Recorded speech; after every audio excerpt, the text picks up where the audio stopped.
90 second में समझते हैं carpet area, built up area और सुपर बिल्ट अप एरिया में क्या डिफरेंस है। जब भी हम फ्लैट खरीदने के जाते हैं, ऑफिस स्पेस खरीद रहे हैं, कोई रियल एस्टेट खरीदना चाह रहे हैं, डेवलपर्स की हैवी मार्केटिंग और ब्रोकर्स की एक्सप्लेनेशन बहुत कंफ्यूज कर देती है कि actually we never realise what we actually paying for and what we actually get. It's better to understand the clarity कि आपको कितना एरिया एक्चुअली यूजेबल एरिया मिल रहा है। कारपेट एरिया क्या होता है? कारपेट एरिया होता है जो एक्चुअली नेट यूजेबल एरिया है, जिसमें कि आप कारपेट बिछा सकते हैं।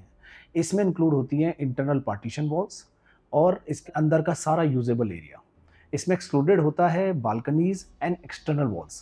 That is your carpet area. Built up area, built up area क्या होता है? बिल्ट अप एरिया में carpet area plus external walls, balconies और अगर कोई शाफ्ट या यूटिलिटी एरिया है along with the flat, that is also included.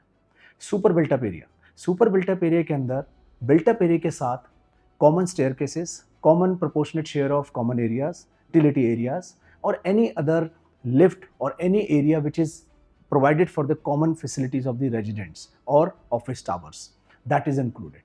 Generally जो difference होता है built up to super area, that is 20 to 40%. Difference जो है 20 to 40%, ये सारा डिपेंड करता है डेवलपर टू डेवलपर और architectural feature of the building. कई बार क्या होता है कि किसी आर्किटेक्चरल फीचर बिल्डिंग का ऐसा होता है कि उसमें large common areas, large lobbies छोड़ी जाती हैं, उनको भी एक प्रोपोर्शनेट शेयर में उस पर्टिकुलर रियल एस्टेट में फिर ऐड किया जाता है। That is how the calculation is done. क्योंकि काफ़ी कंफ्यूजन इस चीज़ के ऊपर रहा है, रेरा ने इस चीज़ को बिल्कुल एक कंपलसरी एक रूल बनाया हुआ है इसके ऊपर कि बिल्डर कभी भी बिलिंग जो करेगा वो एक्चुअल कारपेट एरिया के बेस पर करेगा। बिल्टअप एरिया में 8 से 10% एक्स्ट्रा हो सकता है as per your carpet area.